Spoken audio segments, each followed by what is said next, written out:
Bagaimana menundukkan perasaan. Agama Islam itu agama kebenaran, bukan agama perasaan. Sia-sia kita mempertahankan perasaan di saat kebenaran disembunyikan. Di saat suruhannya pada agama itu adalah menyatakan, menyampaikan kebenaran. Berpesan-pesan dengan kesabaran dan berpesan-pesan dengan kebenaran dan kesabaran. Watawassaw bil haqq, watawassaw bis sabr.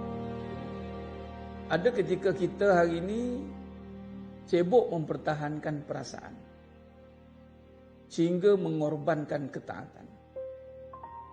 Kita seakan-akan melihat bahawa dengan kita meluahkan perasaan itu sebagai solusi kepada setiap permasalahan. Walhal perkara itu hanya permainan kehidupan. Sesiapa yang terperangkap dengan perasaan dan melihat kepada penyelesaian kehidupan itu dengan perasaan, mainkan perasaan, sudah pasti dia akan terperangkap dengan kerosakan. Sebab perasaan ini dia tidak ada asas yang benar. Dia tidak ada pendirian yang tetap. Perasaan ini berubah-ubah. Perasaan ini benda yang akan ada pada perbincangan yang ajilah, tergesa-gesa. Sebab perasaan benda yang merujuk kepada perkara nak segera. Itulah lebih tepat dinamakan nafsu. Nafsu. Jadi sebenarnya mulakan Allah SWT. Apabila kita menekankan bagaimana tak nak ikut perasaan. Tak nak ikut perasaan. Bila kata menundukkan perasaan, bagaimana caranya itu dan bagaimana kesan dia dan kenapa sarana menundukkan perasaan ini menjadi perbincangan utama. Sebab sebenarnya mulakan Allah Ta'ala. Bila perasaan yang tidak ditundukkan, itu akan menyebabkan amalan yang membukit, amalan yang banyak akan menjadi rosak. Kenapa? Sebab amalan itu tertegak bukan dengan perasaan. Amalan itu tertegak dengan kesedaran.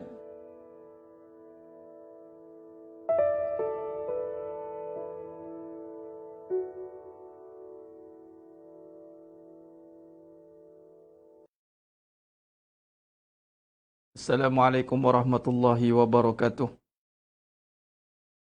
Bismillahirrahmanirrahim. Innal hamdalillah nahmaduhu wa nasta'inuhu wa nastaghfiruh.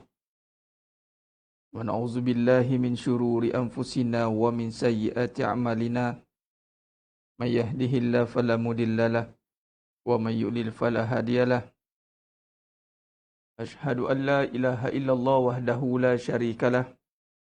Wa ashhadu anna Muhammadan abduhu wa rasuluh. Allahumma salli ala Muhammad wa ala ali Muhammad. Rabbi yassir wa la tu'assir, Rabbi tammim bil khair. Rabbi shrah li sadri wa yassir li amri wahlul 'uqdatam min lisani yafqahu qawli. Allahumma aftah alaina hikmataka wanshur alaina min khazaini rahmatika ya arhamar rahimin. Wallahu allazi la ilaha illa huwa alimul ghaibi wa syahadah wa rahmanir rahim.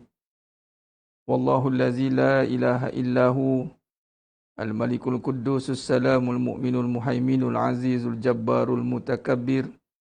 Subhanallah ya amma yushrikun.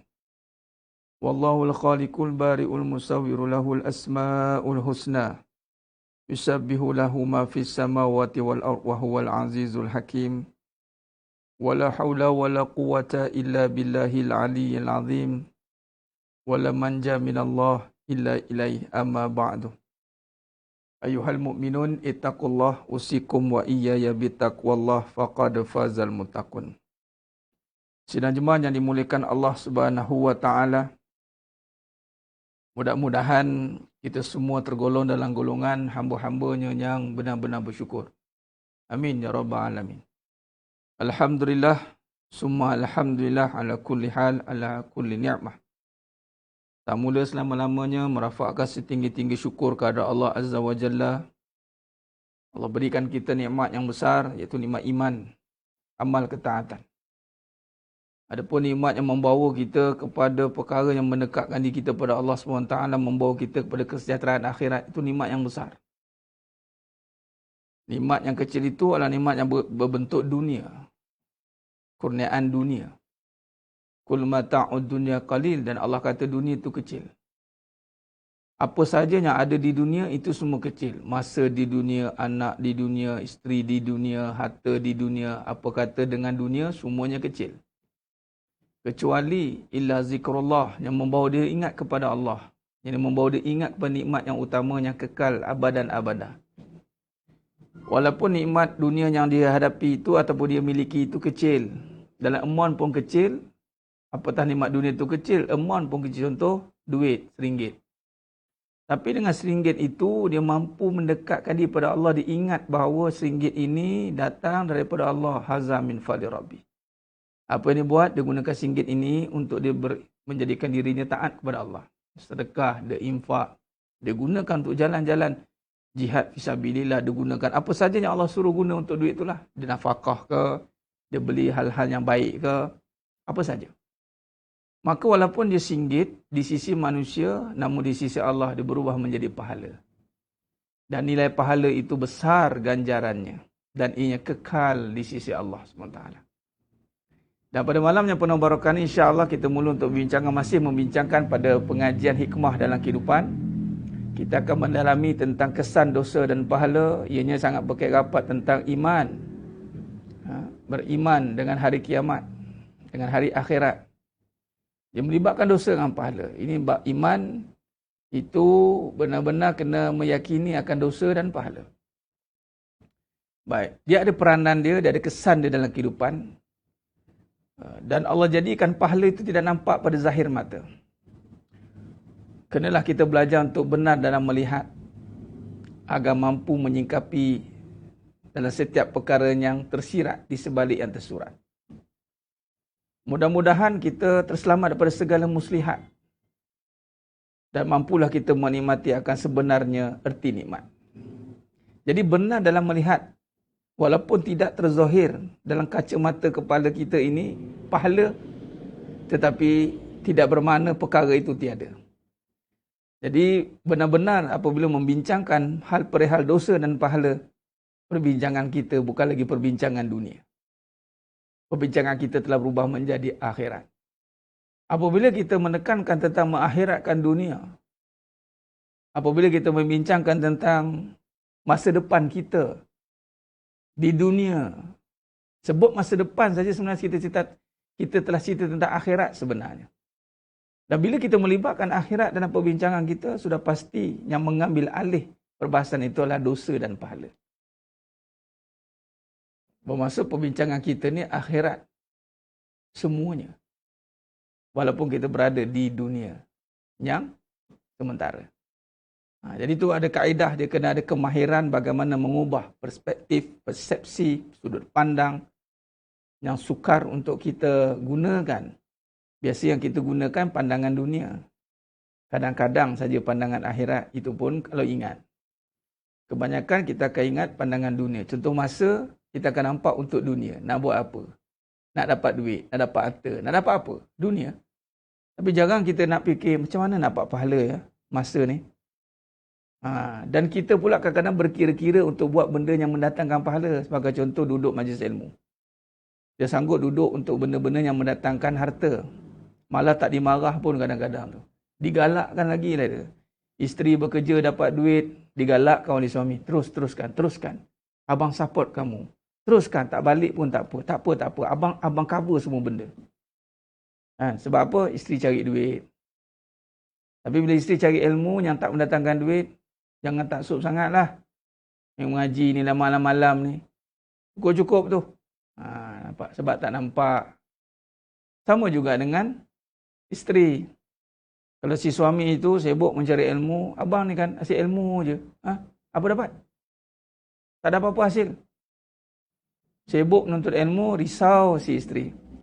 Tapi bila sibuk kerja ke sana ke sini cari duit, yakin dia. Sebab apa? Bawa balik duit. Walhal, lama-lama duit yang dicari tu habis. Itulah fitnah kehidupan. Adapun mudah-mudahan kita terselamat pada muslihat itu yang membawa kepada musibat. Kita gunakan masa kita untuk ditukarkan menjadi pahala yang sangat besar di sisi Allah SWT. Baik, sedang jemaah yang memerlukan Allah Ta'ala, Alhamdulillah. Nah. Itulah, tak berkira nak buat benda-benda dunia ni, tak berkira. Tapi untuk akhirat, berkira-kira dia. Sebab tak nampak hasilnya. Wallahi, kalaulah duduk dalam majlis ilmu ini, Allah terjemahkan ganjaran dan pahalanya. Wallahi, dia akan duduk dalam majlis ilmu. Dia takkan buat benda lain. Tak duduk majlis ilmu ni, duduk dalam taman syurga. Bila duduk dalam taman syurga, tahulah fadilat ni apa. Dalam syurga kan. Cuma itulah ujian bagi kita. Ujian keyakinan. Bertembung pula dengan benda-benda yang tidak mendatangkan hasil ni. Bertembung. Dengan benda yang mendatangkan hasil dunia. Mula dia berkira-kira ni. Mudah-mudahan kita terselamat pada perkara itu. Baik, insyaAllah sidang jemaah yang dimulakan Allah Ta'ala. Seperti biasa kita lazimi bacaan surah Al-Hadid. Sebelum kita sambung tajuk kita, dosa dan pahala dalam kehidupan ni. Boleh sama-sama ambil Al-Quran, Mashaf Al-Quran. Dan kita niatkan dengan bacaan surah Al-Hadid ni, ia menjadi sebati dalam darah daging kita, insyaAllah. Menjadi kuatkan hati kita, menjauhkan daripada segala gangguan-gangguan, keraguan, gangguan-gangguan mistik, halus. Apa saja gangguan dalam bentuk yang mengganggu keraguan dalam konteks gangguan-gangguan mistik, akan dihapuskan insyaAllah melalui berkatnya. Dan semalam, ada Cikgu Amir tanya, Ustaz nak baca ni, nak minta tu sebelum baca ke selepas baca? Bila kita beramal ni sebelumlah. Selepas tu kita berhak amalan kita diterima. Sebelum beramal kita fokuskan apa tujuan kita beramal kerana Allah. Kita berharap mendapat kesan daripada setiap bacaan ataupun setiap amalan yang kita lakukan ini. Berdasarkan apa yang kita hajatkan kepada Allah untuk berikan. Apa natijah kebaikan-kebaikan yang telah dijanjikan oleh Allah SWT. Mulai kalam baginda Nabi SAW. Tiada yang sia-sia insyaAllah. Ya.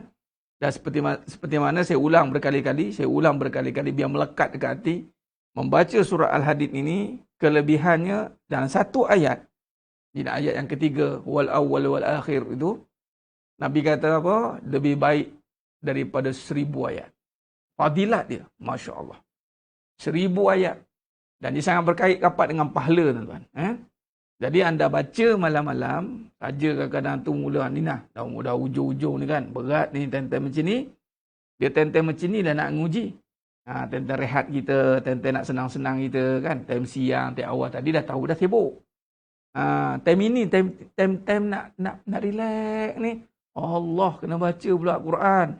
Kita nak santai-santai je dengar. Tak naklah serius sangat. Jadi memang kita pilih waktu-waktu yang memang menyusahkan orang. Waktu-waktu menyusahkan. Tempat waktu-waktu kalau siang awal-awal dah memang susah. Memang susah. Waktu-waktu rehat ni memang mengganggu ketenteraman sebenarnya. Adapun insyaAllah. Jadi pahala besar. Baca di waktu susah ni. Susah lah. Time-time macam ni tak ada nak rehat. Time-time nak mengantuk. Time nak tidur. Itu time-time yang prime time sebenarnya. Allahumma salli ala Muhammad wa ala. Sama juga dengan waktu maghrib dengan isyak. Waktu tu prime time, waktu tu pendek. Waktu maghrib isyak, waktu asar nak ujung tu. Itu waktu ramai orang terbabas. Alhamdulillah PKP ni kira slow down sikit. Kalau letak PKP, terbabas asar tu pun terbabas. Dia asar tapi ujung tu nak waktu maghrib tu. Dia tak gunakan sebaik-baiknya. Baik, insyaAllah kita mulakan dengan baca umul kita Al-Fatihah.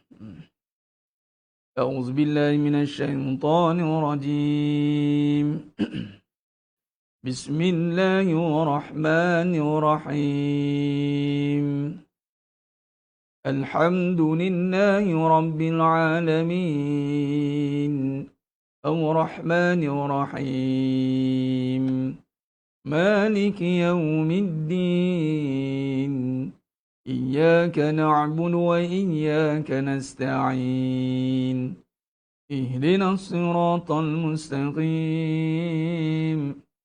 صراط الذين أنعمت عليهم غير المغضوب عليهم ولا الضالين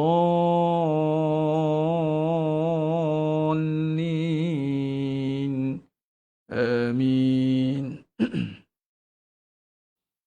بسم الله الرحمن الرحيم سبح لله ما في السماوات والأرض وهو العزيز الحكيم له ملك السماوات والأرض يحيي ويميت وهو على كل شيء قدير هو الأول والآخر والظاهر والباطن وهو بكل شيء عليم هو الذي خلق السماوات والأرض في 6 أيام ثم استوى على العرش يعلم ما يلج في الأرض وما يخرج منها وما ينزل من السماء وما يعرج فيها وهو معكم أينما كنتم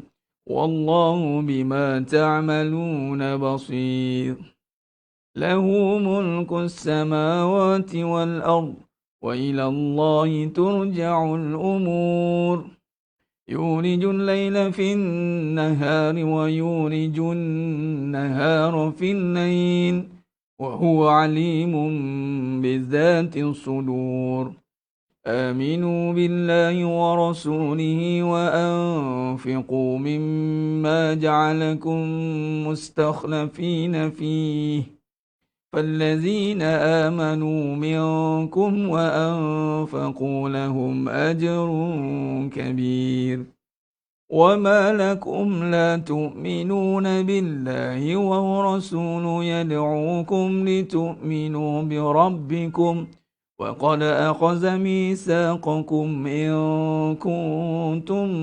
مؤمنين هو الذي ينزل على عبده آيات بينات ليخرجكم من الظلمات إلى النور وإن الله بكم لرؤوف رحيم وما لكم ألا تنفقوا في سبيل الله ولله ميراث السماوات والأرض لا يستوي منكم من أنفق من قبل الفتح وقاتل أولئك أعظم درجة من الذين أنفقوا من بعد وقاتلوا وكلا وعد الله الحسنى والله بما تعملون خبير من ذا الذي يقرض الله قرضا حسنا فيضاعفه له وله أجر كريم يوم ترى المؤمنين والمؤمنات يسعى نورهم بين أيديهم وبأيمانهم بشراكم اليوم جنات تجري من تحتها الأنهار خالدين فيها ذلك هو الفوز العظيم يوم يقول المنافقون والمنافقات للذين آمنوا انظرونا نقتبس من نوركم قيل ارجعوا وراءكم فالتمسوا نورا فضرب بينهم بسور له باب باطنه فيه الرحمة وظاهره من قبله العذاب ينادونهم ألم نكن معكم قالوا بلى ولكنكم فتنتم أنفسكم وتربصتم وارتبتم وغرتكم الأماني حتى جاء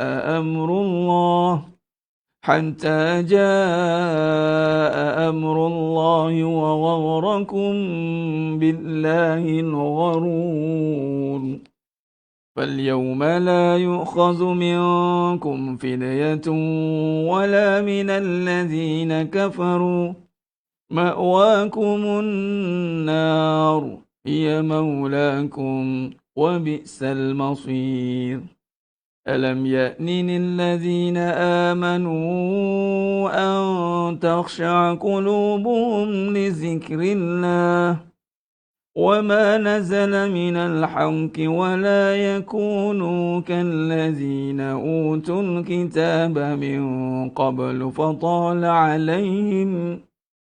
فطال عليهم الأمد فقست قلوبهم وكثير منهم فاسقون اعلموا أن الله يحيي الأرض بعد موتها قد بينا لكم الآيات لعلكم تعقلون إن المصدقين والمصدقات وأقرضوا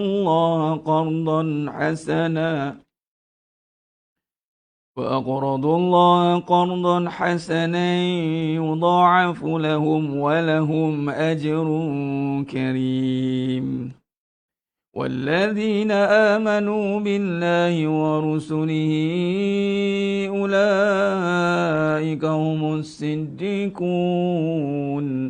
والشهداء عند ربهم لهم أجرهم ونورهم والذين كفروا وكذبوا بآياتنا أولئك أصحاب الجحيم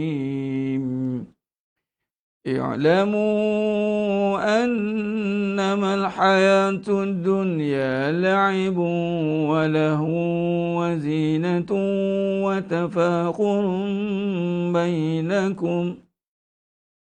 وتفاخر بينكم وتكاثر في الأموال والأولاد كمثل غيث أعجب الكفار نباته ثم يهيج فتراه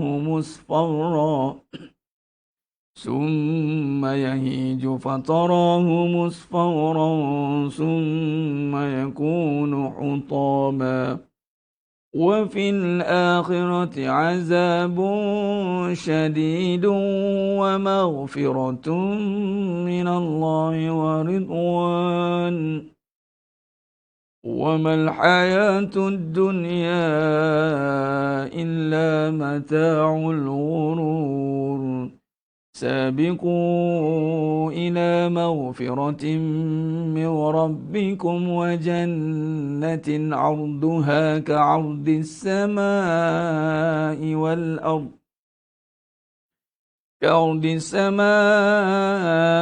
والأرض أعدت للذين آمنوا بالله ورسله ذلك فضل الله يؤتيه من يشاء والله ذو الفضل العظيم ما أصاب من مصيبة في الأرض ولا في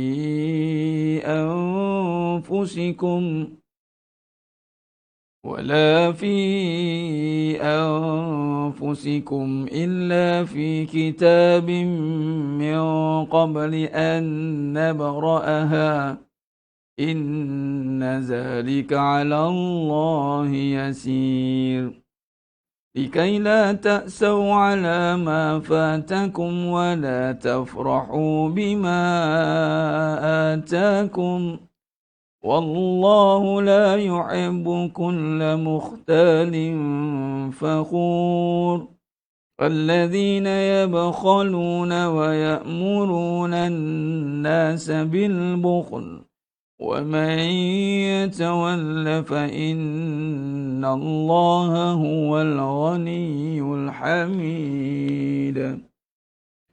لقد أرسلنا رسلنا بالبينات وأنزلنا معهم الكتاب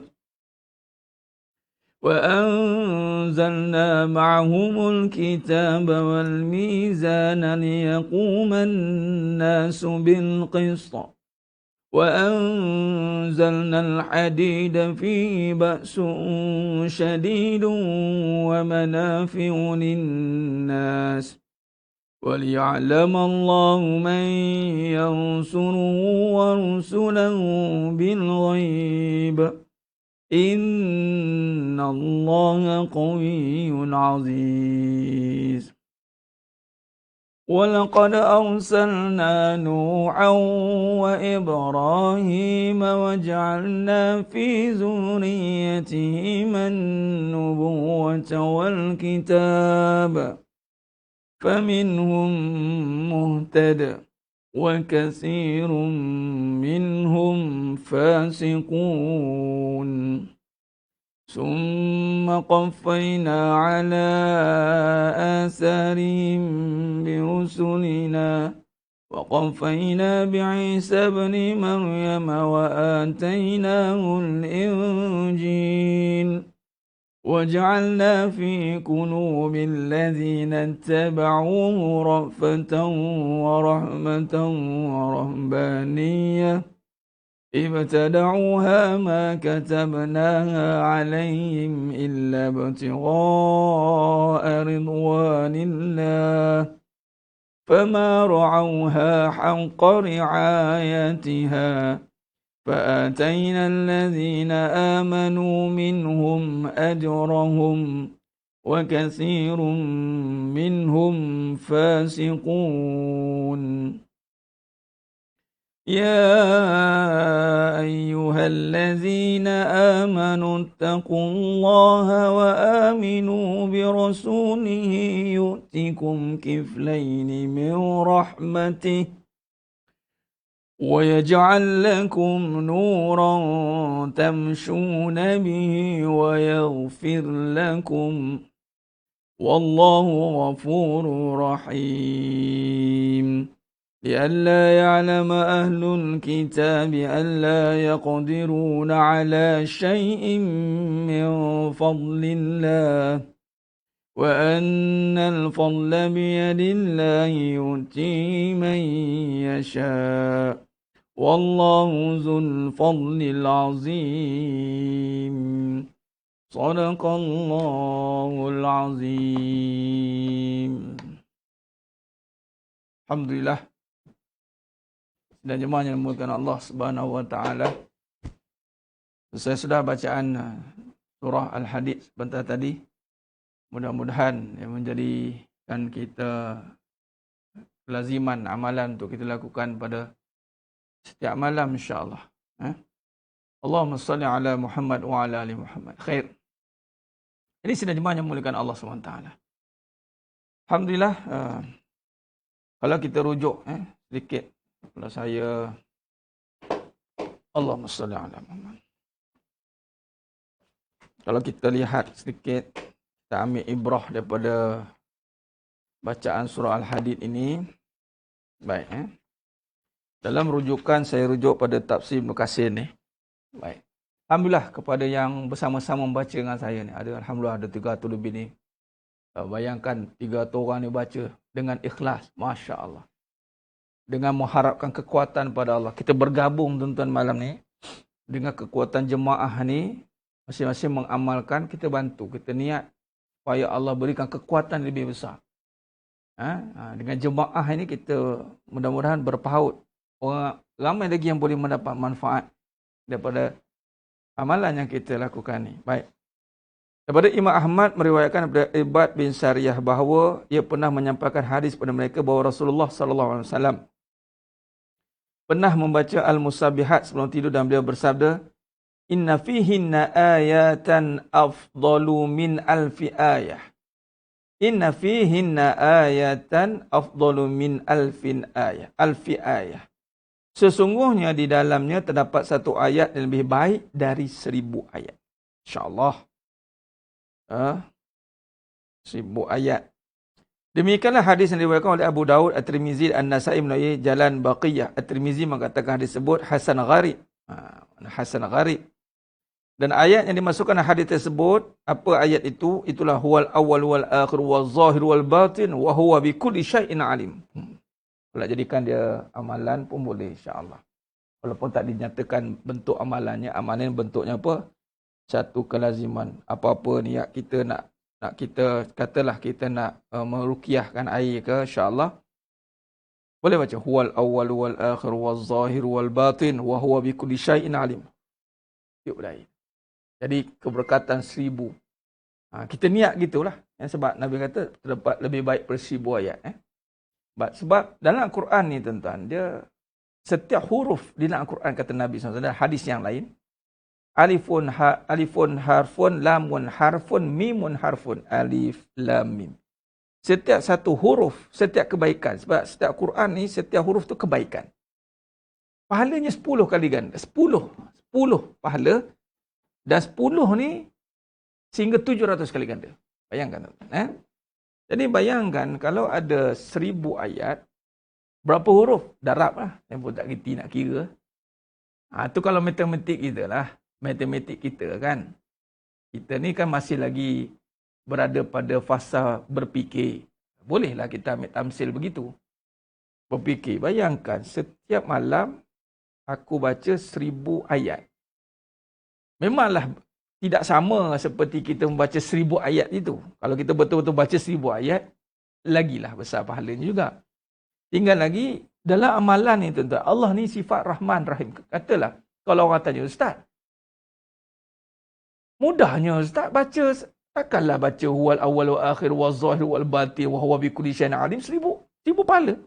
Kenapa? Ada amalan yang ringkas, tapi pahalanya luar biasa. Kenapa? Sebab Allah Maha Kaya, tu jawapan dia. Kenapa Ustaz satu malam saja menyamai dengan 1000 bulan? Allah Maha Kaya. Kenapa Ustaz baca 3 kali baca ibarat baca satu Quran? Allah Maha Kaya. Jadi dah tahu nak pula. Bila kita amalkan pula, macam-macam fadilat ini ada. Nampak? Baik. Maka sebagaimana yang telah dihuraikan lebih lanjut, kepadanya kepercayaan terharah dan kepadanya pula tawakal disandarkan dan cukuplah dia menjadi pelindung dan dia sebaik-baik pelindung. Nampak? Ayat ni menetapkan kepadanya, ayat 3 tadi, yang akan dihuraikan lanjut dalam tafsir Ibn Katsir ni ada huraian ayat 3 tadi. Tapi nak bagi tahunya, subhanallah tuan-tuan, bila kita rupanya hidup kita ni, kita nakkan hidup kita benar-benar bergantung kepada Allah. Kepercayaan sepenuhnya kepada Allah. Dan cukuplah dia menjadi pelindung. Dan dia sebaik-baik pelindung. InsyaAllah, Masya Allah. Ya Allah. Kadang-kadang kita ni cari kerja susah. Susah pula menyusahkan. Cari kerja susah, tak cari yang susah. Susah ni maksudnya, yang susah ni bermaksud benda yang nampak mudah. Tapi susah nak buat. Itu maksudnya. Kadang-kadang kita menyusahkan diri itu benda-benda tak patut kita susah. Kita pun nyusah-nyusahkan diri. Contoh cari dunia konon-konon nak dapat ganjaran yang banyak. Walhal dunia tu belum tentu memberi ganjaran. Allah bagi peluang ni, baca ni dapat ganjaran. Allahu Akbar. Tapi tak nak susahkan diri nak baca. Dia kata, malah nampak, rugi. Baik. Maka kalau kita rujuk dalam surah, saya bacalah sikit ayat 1 hingga 3 ni. Kadang saya tak kupah panjang lah. Saya baca nanti satu hari kita akan, saya merujuk tafsir Ibn Katsir ni ya. Ini kita mulakan dengan ayat 1 hingga 3. Sabbahalillahi ma fis samawati wal ard. Sabbahalillahi ma fis samawati wal ard. Wa huwal azizul hakim. Lahu mulkus samawati wal ard. Yuhyi wa yumit. Wa huwa ala kulli syai'in qadir. Wal awwal wal akhir wal zahir wal batin. Wa huwa bikulli syai'in alim.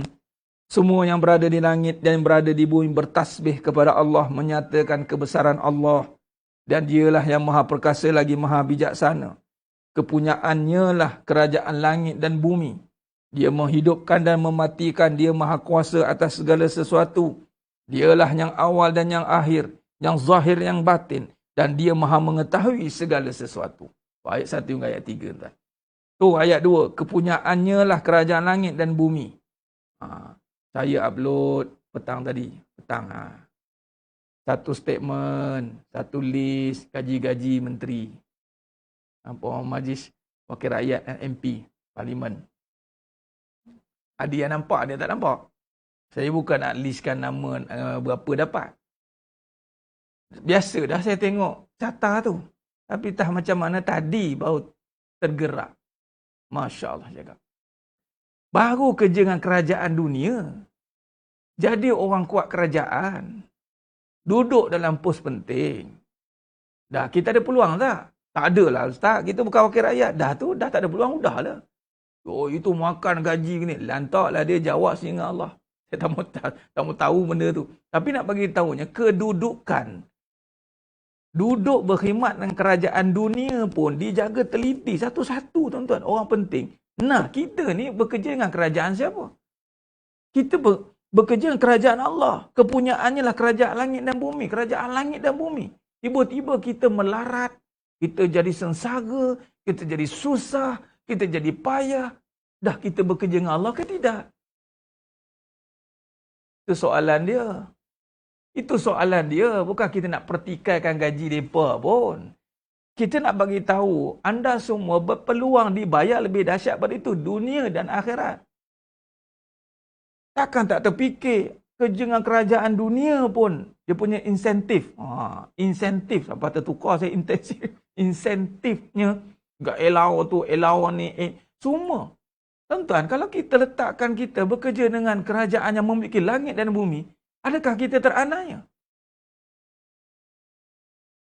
Kalau masih meragui akan rezeki Allah, masih merasakan diri itu tidak membawa kepada pelindung yang baik, mana kita belum bekerja dengan Allah Ta'ala. Apa maksud bekerja? Belum benar-benar berkhidmat untuk Allah. Orang ni kalau gaji dia besar pun, kalau dia tak berkhidmat untuk Allah, kecil juga nanti. Hati dia kecil.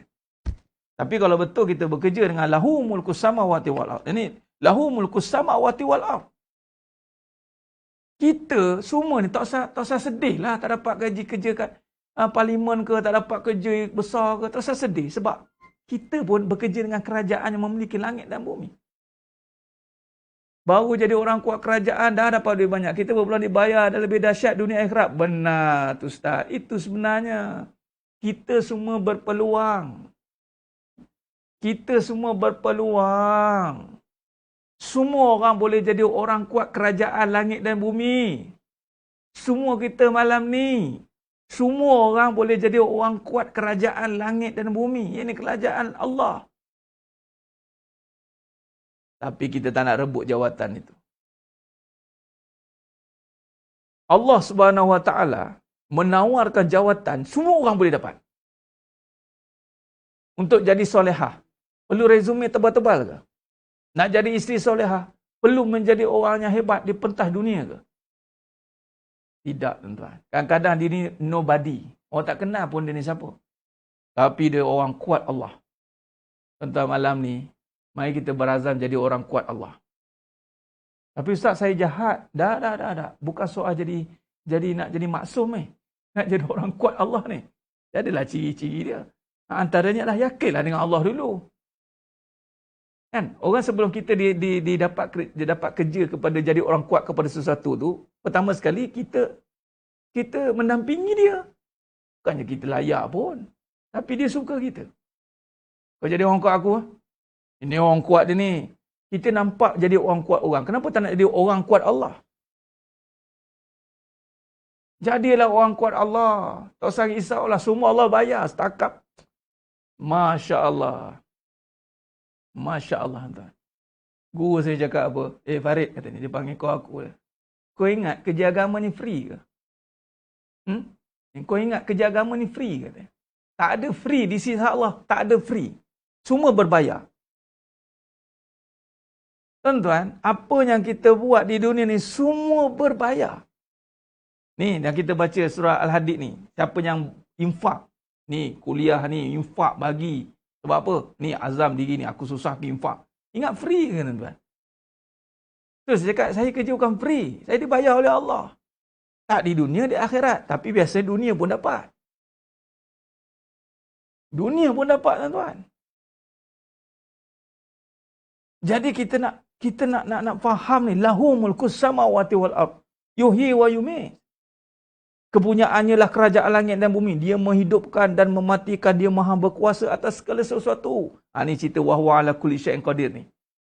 Saya beberapa tahun yang lepas, lama dah, 4 tahun, 5 tahun lah, saya lupa. Allah izinkan saya pergi ke Indonesia, jumpa dengan seorang kiai ni. Kiai Makhtum nama dia. Anak murid dia tak ramai, 30,000 orang. Ramai. Ayah dia, wali Allah. Ayah dia nampak susah sangat. Orang ramai. Ni dia cerita ni. Dia pun ada ijazah keamalan untuk saya. Antara amalan dia, nanti saya bagilah. Saya baca dulu. Allahumma fardun hayyun hakamun adlun sayaja'alullahu ba'da usri yusra. Wa inna Allah bikum la ra'ufur rahim. Allahumma rabbana innaka jami'un nas liyawmin la raiba fihi. Inna Allah la yukhliful mi'ad. Berarti saya tulis, saya bagilah. InsyaAllah. Kalau saya ingat. Kalau saya ingat, saya nak bagi. Sekarang tak boleh lah. Sekarang bukan masanya tengah mengajar ni. Dan ceritanya, Kiai Makhtum ni, ayah dia, arwah dah. Orang nasihatkan, suruh. Jadi senang lah. Jadi si ayah dia ni, dia ambil batu. Dia baca ni lah. Yang ni yang dia baca. Wa huwa ala kulli syai'in qadir. Tuan-tuan, dia ambil batu tuan. Wa huwa ala kulli syai'in qadir. Tuan-tuan, batu tu jadi apa? Dia kata dia campak dia batu tu. Jadi mah. Jadi mah. Dia kata, kau ingat bahasa begini, kau ingat aku sengkek sangat ke? Itu aja. Kau ingat aku ni lekeh sangat ke? Mari sini. Engkau kena kerja pagi balik, siang malam pergi kerja, nampak no, sibuk no. Aku tak payah, aku ambil batu je, aku baca je. Wa huwa ala kulli syai'in qadir. Ini pun usaha tau. Ini pun usaha, jangan ingat tak usaha. Ni angkat ni tenaga nak baca, kan semua tenaga. Angkat wa huwa ala kulli syai'in qadir. Campak jadi mat. Itu tadi saya tambah lah. Tapi dia cerita setakat, dia baca wa huwa ala kulli syai'in qadir, bagi. Jadi mat. Tapi tuan-tuan, agak-agak belum sampai makam, jangan buat lagi lah. Kalau unyang saya pula, selak sejadah keluar duit. ATM machine. Yang main. Tak keluar duit.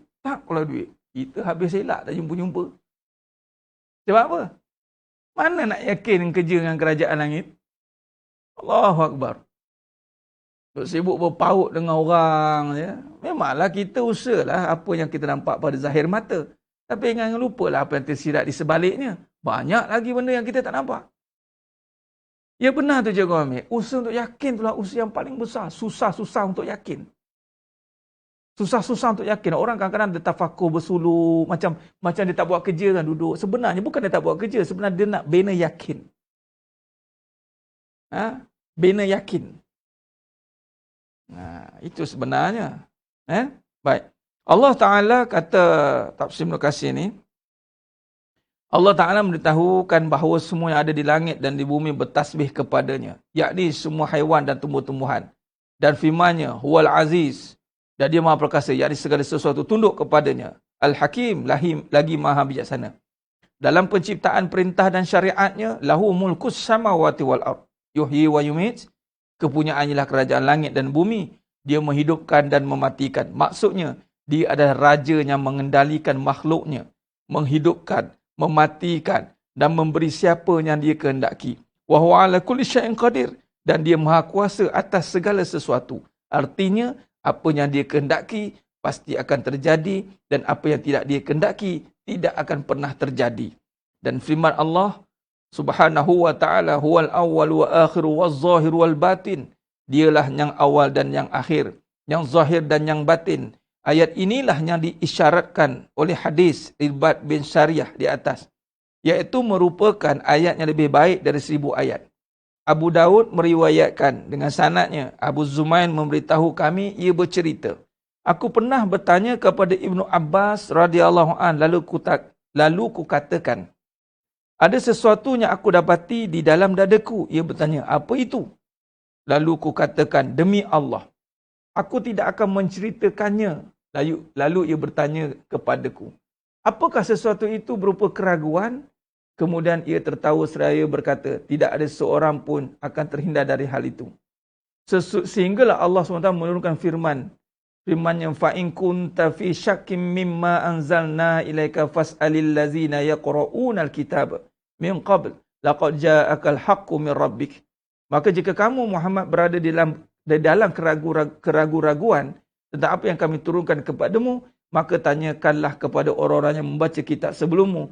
Sesungguhnya telah datang kebenaran kepadamu dari Rabb. Surah Yunus ayat 94.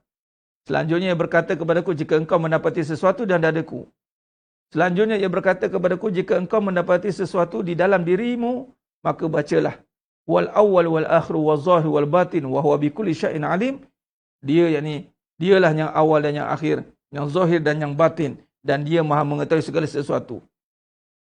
Maksudnya daripada ayat yang ketiga ini, kata Ibn Abbas, kita tak setiap orang, maksudnya semua orang tak akan terlepas pada keraguan. Kadang-kadang kita ada keraguan. Contoh, orang tanya, Ustaz, saya masih ada ragu. Ragu ni, ialah was-was, keraguan. Sebab apa? Sebab kita tak nampak. Sebab kita tak nampak kan? Memanglah kita akan ragu.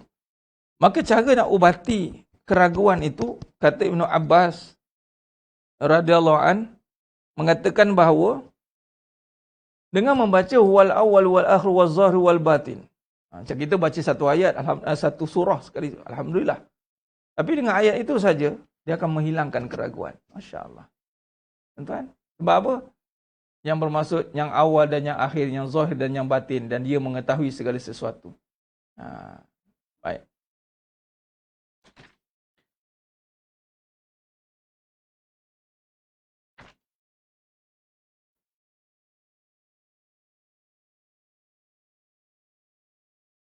Jadi sedang jemaah yang menggunakan Allah Subhanahu Wa Taala. Itulah sikit sebanyak ayat 1 hingga 3 yang kita bacakan daripada rujukan Tafsir Ibn Katsir ini. Nanti kita sambung lagi lah, insya-Allah. Mana daripada ayat itu, ayat 1 hingga 3 tadi kita dah bahaskan bagaimana kita nak, pertama tadi membina keyakinan tadi. Awal-awal dah cerita tentang lahu mulkus samawati wal ardi yuhyi wa yumiit wa huwa ala kulli syai'in qadir. Kemudian disambung pula wal awwal wal akhir wal zahir wal batin. Tentang bagaimana nak menghilangkan keraguan dalam hati kita tentang ayat-ayat Allah. Ayat-ayat Allah ni tuan-tuan. Kita ni problem kita sebenarnya bukan tak beramal, problem kita tak beramal dengan yakin. Itu je. Sebab apa? Tak yakin dengan janji Allah. Sedangkan Allah kata innallaha la yukhliful mi'ad. Allahumma rabbana innaka jami'un nas la raiba fi. Innallaha la yukhliful mi'ad. Allah tak pernah memungkiri janji. Baik. Jadi senang jemaah yang mulakan Allah Ta'ala. Maka dengan itu kalau kita lihat dalam kita memahami tentang Allahumma salli ala sayyidina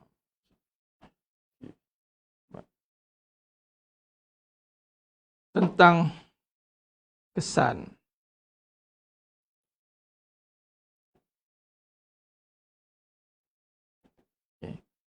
malam ni kita cerita tentang mukadimah dasar ni.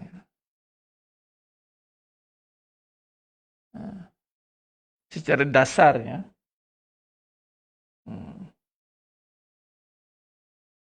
tak cukup ilmu yang tidak menyerap ke hati. Kadang-kadang dia ada ilmu tapi tak menyerap ke hati sebab ada halangan-halangan pada hati. Ada halangan pada hati. Antara halangan inilah dosa dan pahala. Tuan-tuan sedang jemaah yang muliakan Allah Subhanahu Wa Taala. Pertama, dosa dan pahala ni bersifat gaib. Kita kena faham satu perkara.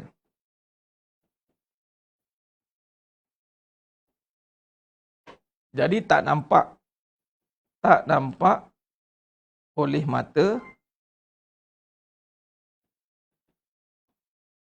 tetapi ianya wujud ada. Dalam bentuk apa? Dalam bentuk apa? Dia bukan dalam bentuk fizikal. Fizikal nanti bila di Yaumil Mizan, dia akan berubah jadi fizikal. Yaumil Mizan, hari timbangan.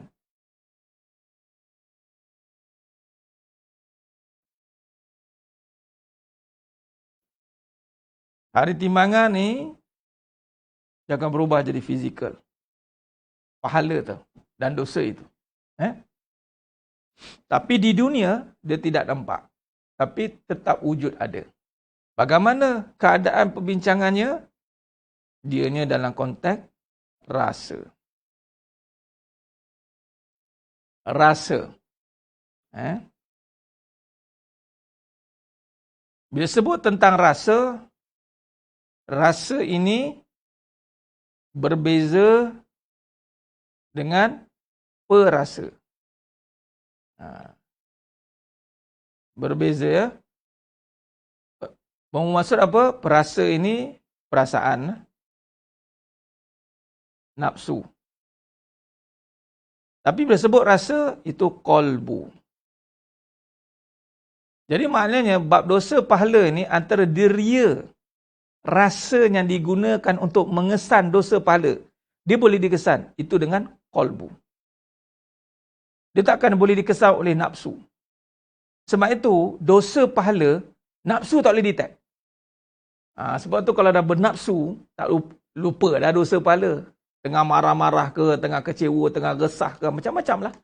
Dia kata, pasal cerita lah dosa pahala dengan aku. Waktu tu tengah bernafsu. Bila bernafsu, kan kita sebelum ni kita cerita menundukkan perasaan. Sebab tu bila perasaan tidak ditundukkan, maka bagaimana nak mengesan dosa pahala? Dia tak boleh nak mengesan dosa pahala. Bahayanya hidup kalau tak boleh kesan dosa pahala. Sebab peratusan besar hidup ini tuan-tuan, adalah kesan daripada dosa pahala.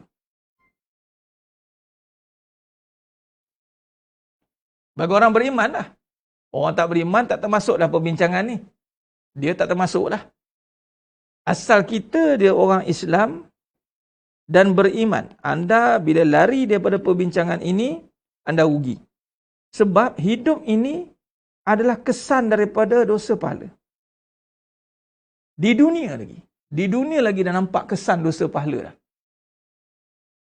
Jangan tunggu akhirat. Ni cerita kat dunia ni. Sebab itu perbincangan beriman dengan hari akhirat. Baik. Jadi sedang jemaah yang mulakan Allah Subhanahu Wa Taala. Maka kalau kita lihat hidup ini bertitik tolak ataupun natijah kesan daripada kehidupan ini daripada kesan dosa dan pahala.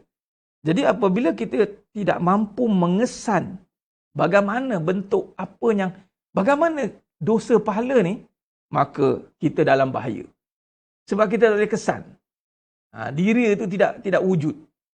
Sebab tu kita kena kaji dengan mendalam. Baik. Jadi sedang jemaah yang mulakan, kita tahu kita pun perbincangan tentang dosa apa, tapi apakah kesan dia? Kesan dia bagaimana? Jadi sedang jemaah yang mulakan Allah SWT. Dan ianya sangat memberi kesan kepada kehidupan kita. Kehidupan kita ni, kesan dia, hidup ni kesan daripada dosa pahala ni akan nampak. Dunia dan akhirat dah nampak dah. Malas dan jemaah yang mulakan Allah SWT, kesan di dunia, kesan di akhirat, dua-dua boleh dizahirkan melalui asbab dosa pahala tadi. Kat dunia lagi nampak kesan dosa pahala dah. Baik. Jadi sedang jemaah yang mulakan Allah SWT. Baik, ulang balik. Kesan dosa pahala, kita belajar tentang dosa pahala bersifat gaib. Dia tak nampak oleh mata tetapi tak bermakna tiada, dia tetap wujud ada. Dan ini bukan bersifat fizikal. Di akhirat nanti, di yaumil mizan, baru dibentukkan dalam bentuk fizikal. Baik. Bila kata tak nampak oleh kasat mata, maka ianya bagaimana boleh berbincang soal dosa pahala kalau tak nampak? Dia bersandarkan oleh qalbu, jiwa. Berbincang soal jiwa. Maka perbincangan jiwa ni, qalbu ni, perbincangan iman. Iman. Dan dosa pahala tidak dibincang dengan nafsu. Nafsu tidak boleh mengesan dosa pahala. Nafsu tidak boleh mengesan dosa pahala. Sebab itu jangan pelik. Kenapa dia boleh buat benda-benda macam ni? Kenapa ya? Sebab nafsu tidak boleh mengesan.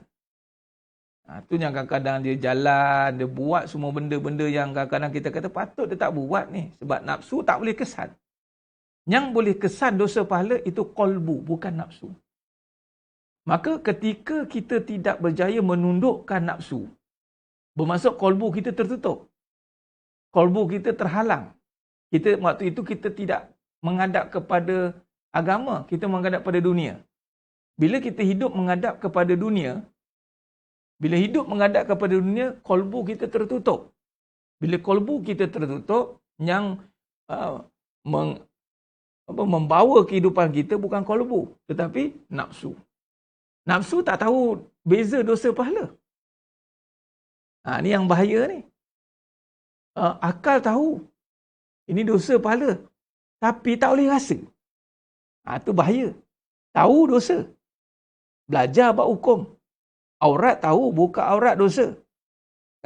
Melawan suami dosa, tahu kan? Tinggi suara dengan suami tahu dosa, tahu.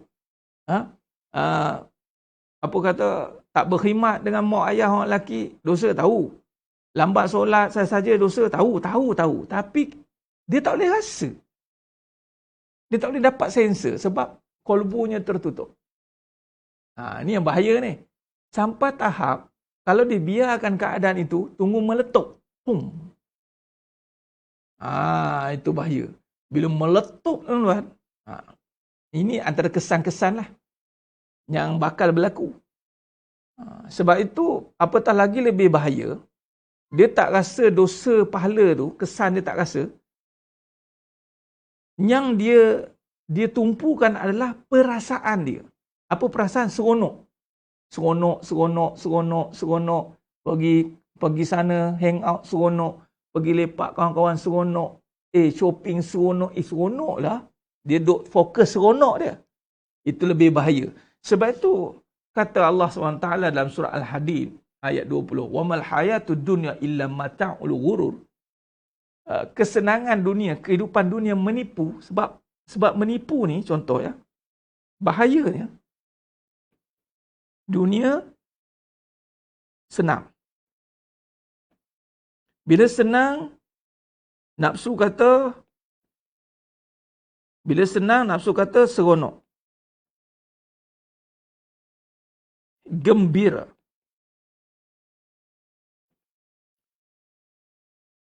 Senang apa? Senang dunia lah. Senang ada pasangan, senang ada duit, senang ada masa.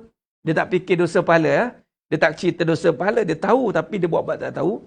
Lalu nafsu kata, seronok lah, ada pasangan, ada anak, ada duit. Jadi dia tertipu dengan kesenangan. Tengah ada, maka tiba-tiba diuji tiada. Diuji susah. Maka susah ini pula, dia akan pergi kepada sedih. Tertipu lagi.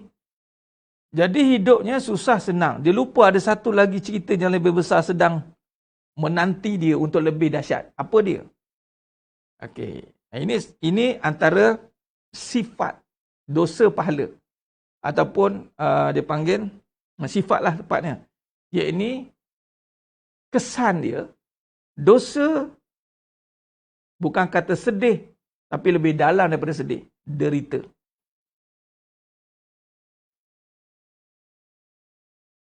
Gembira, itu baru permulaan.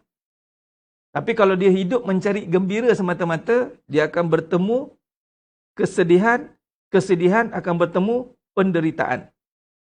Tapi kalau dia hidup tidak hanya pada gembira, dia pergi kepada elemen yang lebih dalam daripada gembira, itu bahagia.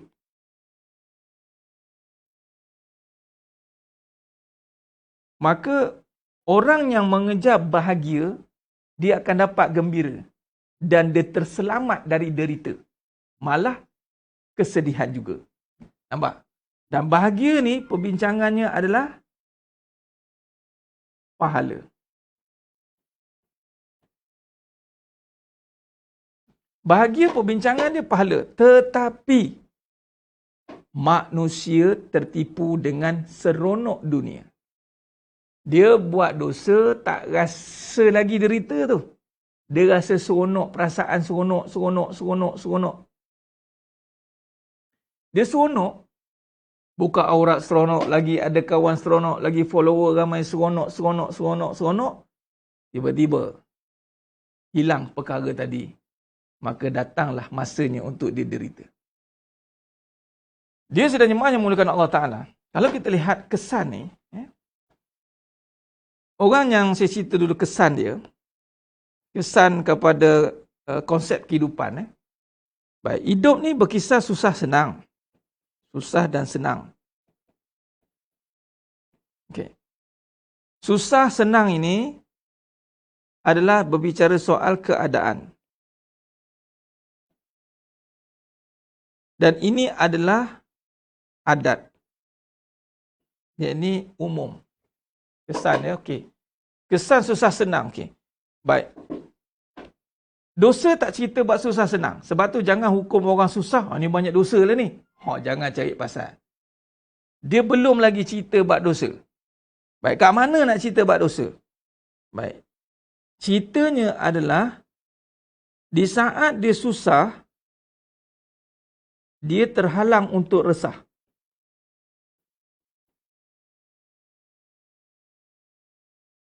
Dia tidak resah.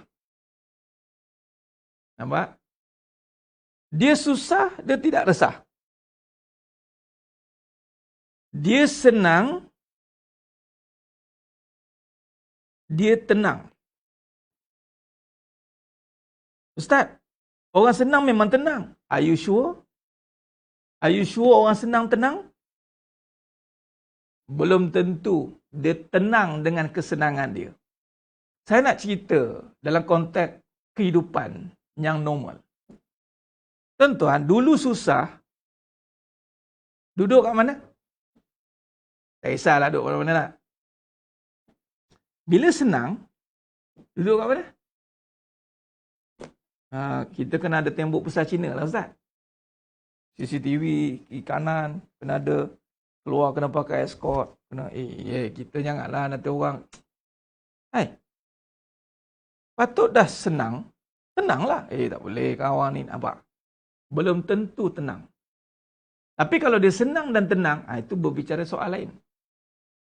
Dan tenang, resah dan tenang tidak berkait dengan susah dan senang.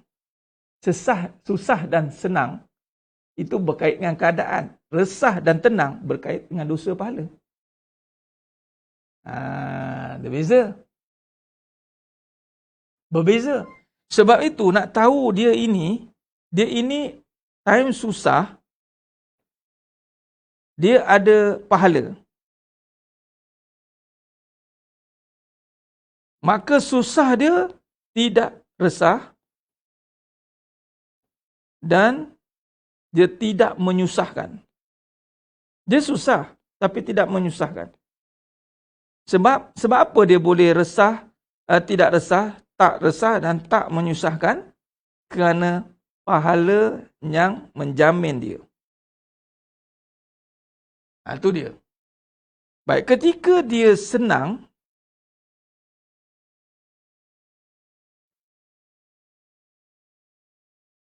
dia tak ada pahala. Maksudnya dia tak buat benda yang Allah suruh.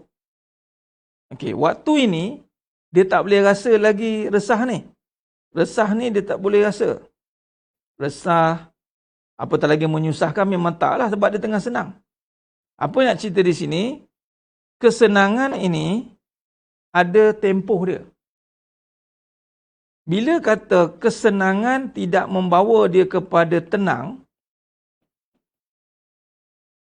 ataupun ketika susah, dia tidak mengisi pahala, maka dia terus-terus cari senang, maka tenang tak adalah.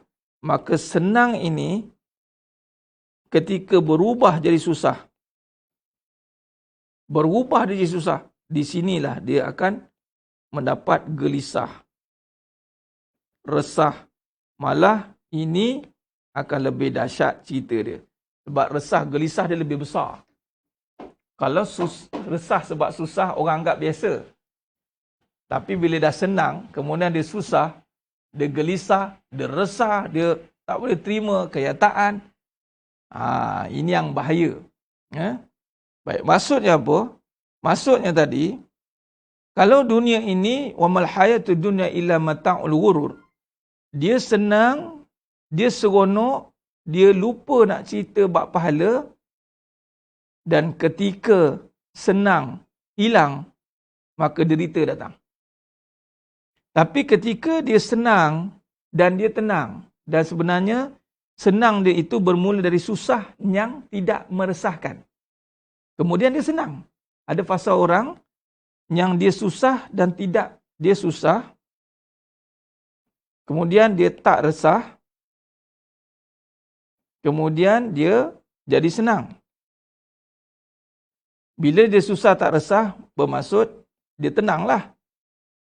Maka tenang dia ini dibawa bersama dengan senang dia, maka tenang juga duduk di senang ini. Ditakdirkan Allah, senang ini berubah balik jadi susah. Hidup kita ni adat dia turun naik. Itu adat. Maka kembali keadaan tak resah. Nampak tak? Dia tetap, circle dia ni tetap ada. Maka tak resah atau tenang dia yang menjaga keadaan susah dan senang dia.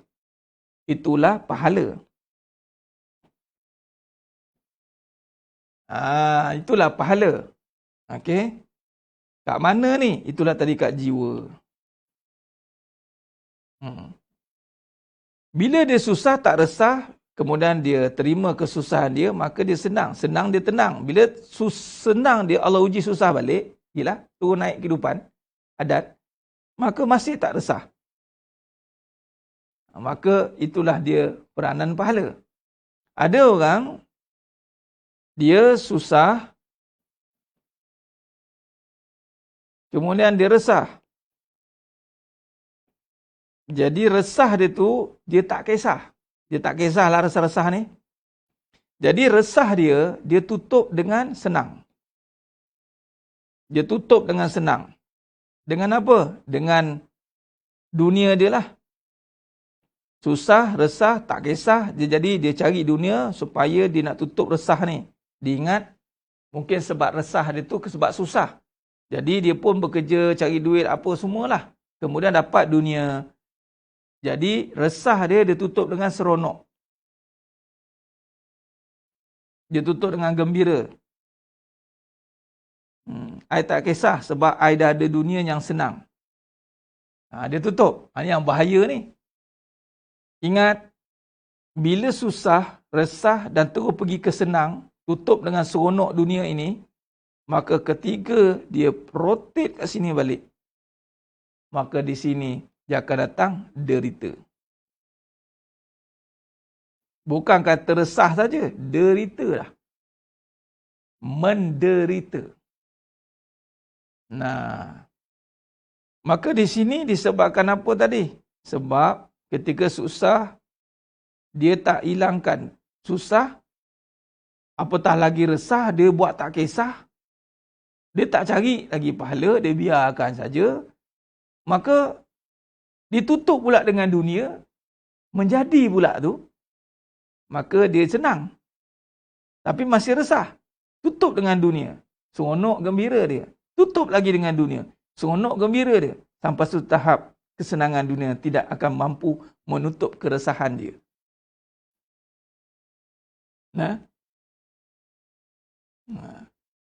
Jadi resah tu akan datang balik kat dia. Malah bukan sekadar resah, dia membawa kepada derita. Jadi sedang jemaah yang dimuliakan Allah Subhanahu Wa Taala. Bila kata kita lihat kepada perjalanan dosa pahala ini, maksudnya apa? Dosa dan pahala ini, dosa dan pahala itu perbincangannya adalah bahagia dan derita.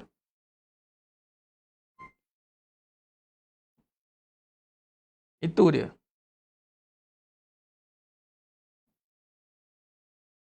Dan bila sebut dosa, pahala, bahagia, derita, malam ni kita cerita dulu sifat ini, kemudian besok baru kita cerita pula kaedah dia. Bagaimana, apa kaitan hal-hal berkait dengan pahala ni. Baik, bila derita, bahagia ni, orang boleh sebut bahagia, tapi belum tentu dia rasa bahagia. Bahagia ni di dalam jiwa. Derita pun di dalam jiwa. Dua-dua cerita ni, dua-dua dalam jiwa. Sebab tu bahaya kalau ada derita jiwa. Sebab derita jiwa ni sangat sengsara. Fi qulubihim maradun fazadahumullahu marada. Walahum azabun alimun bima kanu yakzibun. Dalam hati tu ada penyakit, aku tambah lagi penyakit. Fi qulubihim marad. Dalam jiwa tu ada derita. Derita ni dia akan buat sengsara. Susah belum sengsara, tuan-tuan. Derita yang membuatkan sengsara. Baik. Jadi dosa pahala, derita bahagia, dan kalau saya nisbahkan dalam perbincangan suhu, bahagia ni sejuk. Sifatnya sejuk. Derita sifatnya panas. Bahagia bersifat tenang. Derita panas bersifat gelisah. Sebab tu Nabi ajar, Allahumma inni a'udzubika minal hammi wal hazan. Hammi wal hazan. Itu duduk kat jiwa tu. Resah, gelisah. Berlindung daripada ni. Gelisah sebab dosa ni. Sejuk je. Sebab apa? Pahala lah. Ingat, sejuk, tenang. Dalam konteks hidup, katalah dia kat sini pahala. Dia susah. Rumah susah, kecil je rumah dia. Biasa je, rumah papa, rumah biasa susah. Memang orang susah. Tapi kita masuk rumah dia sejuk. Sejuk ni bukan sejuk aircon, sejuk angin. Sejuk ni kita seronok. Kita selesa. Macam contoh tak payah jauh lah, tak payah jauh. Payah nak. Kadang kita nak contoh, kita masuk masjid lah, tuan-tuan. Masjid ni, jangan cerita sekarang lah. Sekarang tak mahu cerita lah. Sebelum PKP. Sebelum COVID ni cerita. Tuan-tuan, bayangkan kalau siapa yang boleh rasa gini. Ruang masjid ni, ini katalah ada masjid yang dia punya design ni macam ni. Ini jalan raya, tuan-tuan. Ini tangga masjid, naik. Itu masjid. Masuk saja, tangga ni pun dah boleh rasa dah. Dan masuk saja perkarangan masjid ni, ataupun masuk saja masjid, daripada sini, ini jalan raya, ada masuk saja zon tenang. Agak-agak yang susah nak tidur tu, tidur kat masjid. Memang tidur. Lagi time kuliah, memang mustajab tidur. Tenang betul tidur. Keluar, tuan-tuan, zon resah. Zon gelisah. Bercampur-campur kat luar ni. Masuk dia, zon tenang. Boleh rasa, tuan-tuan. Boleh rasa. Nak pula masjid-masjid yang ada unsur takwa. Contoh masjid Quba. Masuk, tuan-tuan. Oh, ya Allah. Ada tak mau keluar saya. Duduk. Ya Allah. Ya, tengok masjid tu dah tentu dah. Kalau kita nak rasa lagi. Perbezaan ni maksudnya, kita duduk dalam dua keadaan ni. Memang terang-terang zon dia berubah. Okey, sama juga macam rumah. Rumah kita, rumah pun, nama pun mendirikan masjid. Ni rumah. Masjid ni, masjid yang dibangunkan solat 5 waktu sehari semalam. Masjid rumah kita. Rumah tangga kita. Masuk rumah, apatah lagi tengok orang rumah. Keluar balik, tuan-tuan. Oh, tak boleh tengok, Ustaz. Duduk luar lagi tenang. Tu bahaya tu.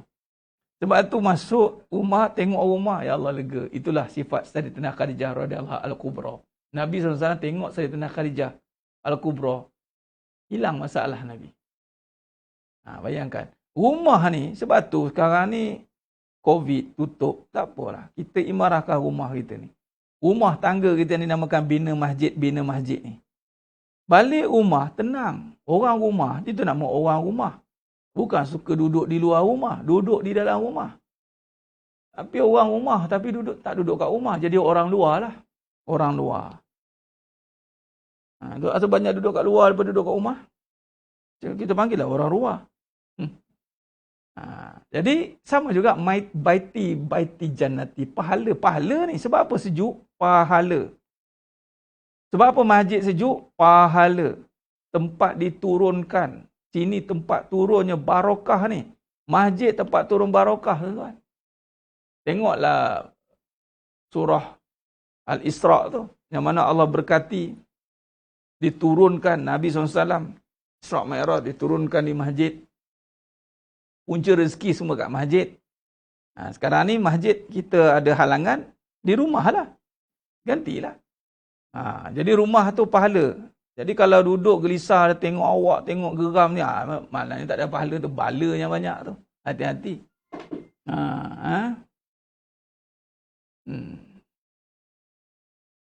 Betul tu Ustaz. Patutnya masuk masjid ni tenang. Dia bukan tenang tu sebab mewah. Beza ya, bukan sebab mewah. Mewah ni dia boleh tutup, boleh tipu kita. Sebab tu hati-hati dengan kemewahan. Sebab tu jangan mewah. Sebab dia boleh tipu. Memang mewah. Memang elegan. Cantik. Kita seronok. Padahal menutup dosa kita. Cuba biasa, santai, relax. Design pun relax. Design dari hati. Itu lagi penting. Bukan design dengan duit. Asal ada duit dia design. Asal ada duit dia design. Cuba design dengan hati. Cuba design dengan hati. Tak boleh susah hati. Tak boleh designnya. Memang orang susah hati takkan boleh Allah bagi. Orang ada duit boleh lah. Ada duit dia design. Buat. Tempat itu menenangkan dia. Salah. Sebenarnya tenang itu kerana pahala yang dibangunkan di dalamnya kemudian menyebabkan tenang. Bukan tempat itu tiba-tiba tenang. Tak boleh. Macam masjid. Masjid itu tempat sujud. Taat. Menyembah pada Allah sebenar-benarnya. Allah turunkan pahala yang besar. Jadi sedang jemaah yang memerlukan Allah SWT. Kalau tenang sebab keadaan, itu perasaan. Itu bukan tenang kan, itu senang. Sebab tu kena tengok. Sebab tu benda ni perlukan kemahiran penglihatan yang tinggi. Dia masuk, ini senang ke tenang? Tu. Sebab tu orang yang ada pahala dia tuan-tuan, dia boleh tenang pada semua keadaan. Sebab dia tu dah ada pahala. Kadang-kadang pahala ni, pahala boleh ada pada tempat. Tempat bulan. Itu tempat bulan ni cerita secara umum. Bukan maksudnya pahala itu bertempat, tidak. Pada tempat contoh masjid. Sebab apa tempat-tempat itu tempat ibadat. Jadi pahala bulan ibadat. Ramadan contoh. Dan pada diri. Diri yang beribadat sama. Beribadat.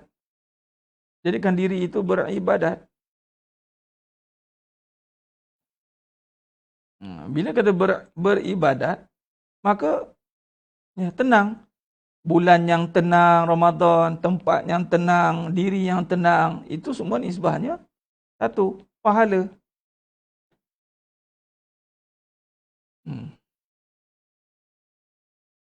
Jadi kalau tenang duduk dalam majlis ilmu, kemudian keluar tak tenang, itu majlis tu saja tenang. Kamu tak tenang. Keluar saja kelang kabut. Mana diri belum tenang. Okey, kalau ada satu lagi, amal.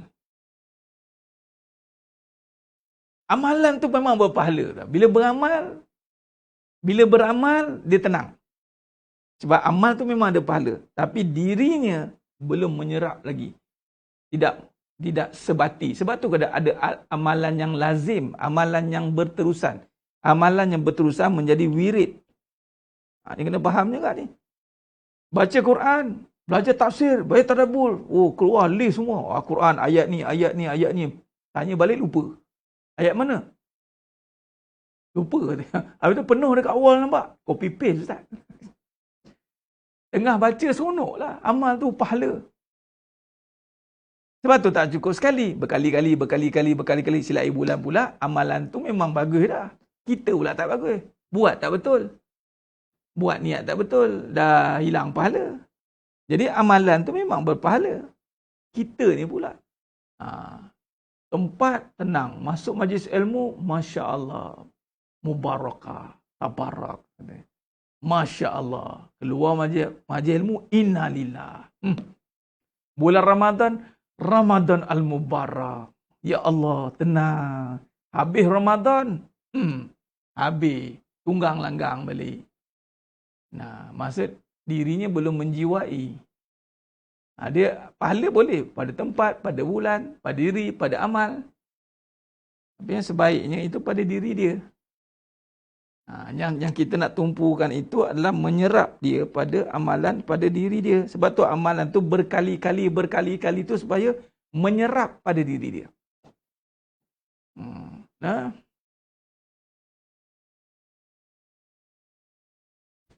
Ini sudah jemaah yang mulakan Allah SWT. Sebab itu contoh Al-Quran. Memang dia hafal. Boleh jadi hafaz Quran. Pahala. Tapi dia kalau habis hafal, habis dah. Pahala dia habis kat situ dah. Tapi kalau dia nak lagi, dia kena jadikan Al-Quran tu sebati. Sebati dengan diri dia. Khuluqul Quran. Menyerap dia Al-Quran dalam diri dia. Jadi lain. Sebab itu, dia khatam 30 juzuk, memang pahala dah. Tapi pada amal tu je lah. Nampak? Jadi sedang jemaahnya muliakan Allah SWT. Habis amalan tu, habis. Sebab tu jangan, ada satu golongan lah, saya tak nak lah tuju mana-mana. Tuan-tuan, Al-Quran ni, rukun iman. Dia bukan rukun Islam. Al-Quran rukun iman. Beriman dengan kitab. Tapi kadang-kadang kita tertipu, kita nampak Al-Quran ni sebutan. Dah jadi macam rukun Islam, sebutan. Sedangkan Al-Quran ini adalah rukun iman, percaya dengan seluruh ayat ini. Kadang-kadang kita tak hafal pun. Tapi cukup kita tahu Al-Quran, aku beriman dengan apa saja yang ada di dalam Al-Quran ini. Apa saja. Walaupun belum baca lagi. Ada orang, dia baca tuan-tuan. 30 juzuk. Buat lagi tadabbur. Buat lagi tazakur. Tapi kehidupan dia kena silap bulan, tak beriman dengan Al-Quran. Ini Allah Maha Adil. Kita bagi isu-isu kehidupan, isu kahwin, melenting. Isu rezeki, melenting. Isu hina, mulia, melenting. Isu hukum hakam, melenting. Nampak? Dia tahu baca Quran. Sebab tu baca Quran tuan-tuan, itu dimulakan dengan kalam ta'awuz. A'udzubillah. A'udzubillahi minasyaitanir rajim. Sunat. Sebab ada yang baca Quran bersama setan. Ya Allah, Ustaz, baca Quran pun boleh dengan setan? Boleh. Sebab apa baca Quran dengan setan? Hati dia masih ada keraguan. Maka setanlah penasihat dia. Baca Quran tapi kena ujian perangai macam setan. Jangan. Sebab tu jangan duk tuduh-tuduh orang, ini tak ikut Al-Quran ni. Ustaz ni penglipu lara ni. Ada satu kali saya kena. Ada dia kata kita penglipu lara. Mentanglah kita tak tulis ayat Quran tu, ayat ini, ayat itu. Kita pun kan berani dia. Tak apalah. Kita ngajar setiap gini. Setiap kampung macam ni. Setiap orang. Kita orang awam kan. Saya orang awam mengajar macam ni. Mudah-mudah nampak bahasa-bahasa tempat, bulan. Kita gitu, inilah. Kan? Biarnya satu pihak tu kena. Ini, rujukan ini. Macam tu saya ambil ni, saya baca lah. Boleh je. Tapi kalau kita tanya dia soalan-soalan, melenting, sentuh tentang diri dia, melenting lah. Sentuh tentang diri dia, melenting dah. Sentuh tentang suami, melenting. Sentuh tentang ni, melenting. Kalau itulah pengajian, tidak memberi makna pun. Tidak menjadi pahala. Membaca dengan keakuan. Membaca Quran dengan keakuan. Membaca Quran dengan keakuan. Sedangkan hidup ni memang terjemahan Al-Quran. Tidak boleh lari daripada Al-Quran. Mesti diterjemah dengan Al-Quran. Tapi ada orang, dia meletakkan keakuan. Diri dia beramal dia. Diri tak macam tu.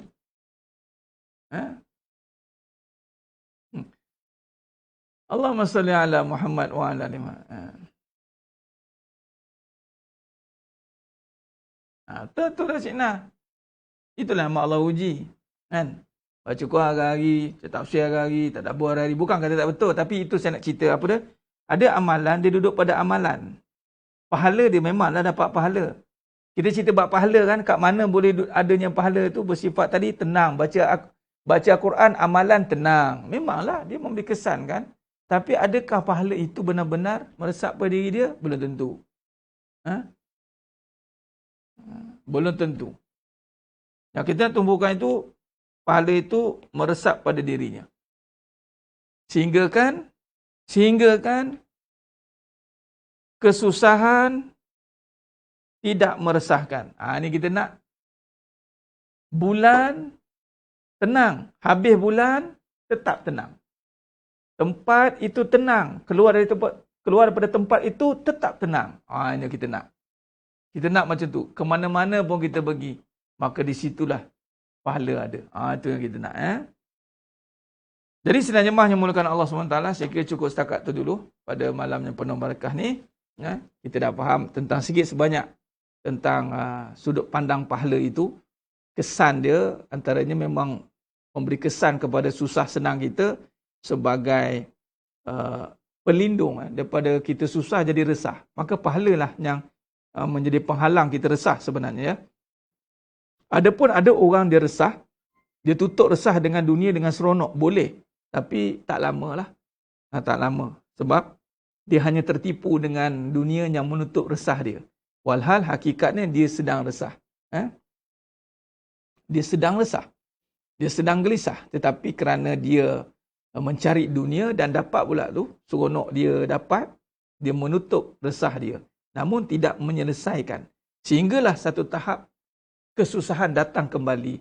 Maka datang pula yang lebih besar daripada resah, itu derita, sengsara. Itu lebih bahaya sebenarnya. Sebab waktu itu dosa dia dah jadi sebati dengan diri dia.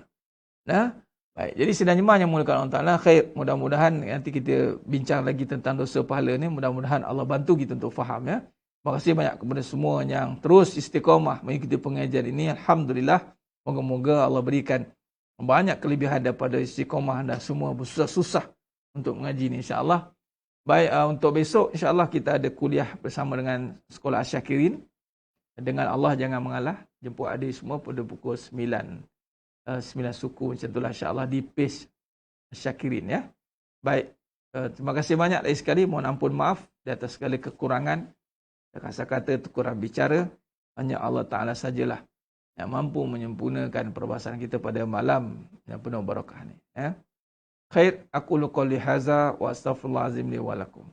Wabillahi taufiq wal hidayah. Wassalamualaikum warahmatullahi wabarakatuh. Kita tangguh dengan tasbih kafarah dan suratul Asr. Subhanakallahumma wa bihamdik. Asyhadu an la ilaha illa anta astaghfiruka wa atubu. Bismillahirrahmanirrahim. Wal 'asr innal insana lafi khusr. Illa alladhina amanu wa 'amilus shalihat wa tawassaw bil haqq. Wallahu a'lam bissawab. Takbir. Allahu akbar.